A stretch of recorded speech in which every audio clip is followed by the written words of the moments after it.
તો હલો ખેડૂત મિત્રો, સ્વાગત છે ફરી એકવાર મારી યુટ્યુબ ચેનલ હાલારના ધબકારાની અંદર।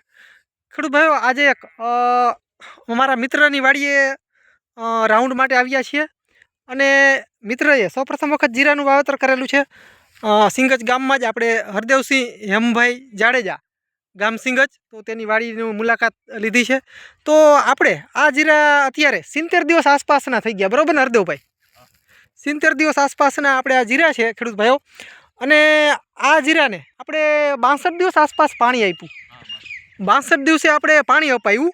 હરદેવભાઈને કીધું કે આપણે જો આવ્યા હતા અમે, હરદેવભાઈ કીધું કન્ડિશન થોડીક એવી હતી કે જીરું થોડુંક આછું છે અને પાણી જે છે તે થોડુંક રડે છે, એટલે હવામાન સારું હતું એટલે આપણે પાણી દેવરાવ્યું। પણ જ્યાં ઘાટું જીરું છે ત્યાં થોડું નોર્મલ આપણે કાળી ચરમીની અસર થઈ છે, પણ ત્યાં આપણે દવાનો રાઉન્ડમાં લાગી ગયો છે એટલે એટલી બધી અસર થઈ નથી। અને ફરી એક વખત કાલે આપણે આ જીરાની અંદર રાઉન્ડ મારી દેશું, એટલે આ પરમ દિવસે ફરી એક વખત રાઉન્ડ મરાવવો છે આપણે। જેટલામાં અસર વધારે છે તેમાં જટાયુનો રાઉન્ડ આપણે લેવાનો છે। બાકી તમે બીજું જીરું તમે ઓલ ઓવર જોઈ શકો છો, સારું છે કન્ડિશન। અત્યારે ભાઈએ સૌપ્રથમ વખત જીરાનું વાવેતર કરેલું છે, તમે જોઈ શકો છો। અને હાલમાં આપણે આ જીરા જે છે તે 75 દિવસ આસપાસના થઈ ગયા છે જીરા, અને ફૂલ ફ્લાવરિંગ અત્યારે બહુ જોરદાર છે। અને પાણી આપ્યા પહેલાં આ જીરાની અંદર ફૂલ ફ્લાવરિંગ એટલું જરાય નહોતું અને વલ પણ જરાય નહોતું। એકદમ આપણી જમીન જે છે તે એકદમ આછડી છે, તમે જોઈ શકો છો। આની અંદર પાણી આમ નાખો એટલે રડતું જાય એવી જમીન છે અને એકદમ જીરું આછું છે।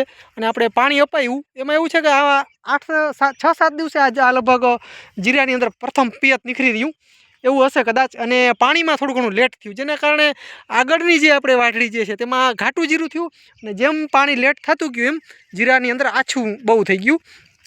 તો આપણે પાણી આપ્યું એટલે જીરાનો ગ્રોથ કંઈક આખો અલગ થઈ ગયો। હું 8 દિવસ પહેલાં 10-12 દિવસ પહેલાં જ્યારે આવ્યો ત્યારે આ જીરું આપણે જોવામાં આમ ગમતું નહોતું, પણ અત્યારે પાણી આપી અને આપણે દવાનો રાઉન્ડ પણ મરાવેલો છે। તો હવે તમે જોઈ શકો છો જીરા આખી કન્ડિશન આખી અલગ થઈ ગઈ અને જોરદાર જીરું છે। અત્યારે જીરું સારામાં સારું થાય એવી પૂરી શક્યતા છે, તમે જોઈ શકો છો। એકદમ ફૂલ ફ્લાવરિંગ જોરદાર છે અને આછું થોડુંક છે જીરું, એટલે આના જે દાણા જે છે તે ક્વોલિટીવાળા થશે અને મને મોટા દાણા થાય એવી પૂરી શક્યતા અમને લાગી રહી છે, તમે જોઈ શકો છો જીરાની કન્ડિશન। તો હરદેવભાઈ, આપણે જ્યારે 2-4 દિવસ આપણે જ્યારે આને પાણી આપ્યું એટલે કે 10-12 દિવસ પહેલાં આપણે આ જીરાની કન્ડિશન કેવી હતી? તમારું શું કેવું થાય? કંઈ એટલું બધું ફ્લાવરિંગ નહોતું અને પાણી દીધા પછી ફેર ઘણો પડી ગયો છે।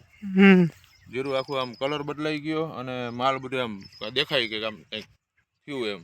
પેલા આમ પારું હતું, થોડુંક વધારે દેખાતું હતું આમ, અત્યારે આમ ગ્રોથ થોડોક વધી ગયો છે જીરાનો, આમ આખું અલગ જીરું થઈ ગયું। ત્યારે એમ હતું કે આ જીરા બરાબર થશે નહીં, આમ કેમ ખેંચાઈ ગયા હોય એવા જીરા થઈ ગયા હતા, પણ અત્યારની કન્ડિશન જીરાની આખી બદલાઈ ગઈ છે અને જીરું સારું થાય એવી પૂરી શક્યતા અમને લાગી રહી છે। તો ખેડૂતભાઈઓ, બસ વિડીયોની અંદર આટલું જ। ફરી વખત ખેડૂતભાઈ આપણે મળશું અવનવા વિડીયો સાથે, ત્યાં સુધી રજા આપશો તો ખેડૂતભાઈ બસ હલમન હાલાર, ફરી વખત મળીએ મિત્રો અવનવા વિડીયો સાથે, ત્યાં સુધી રજા આપશો।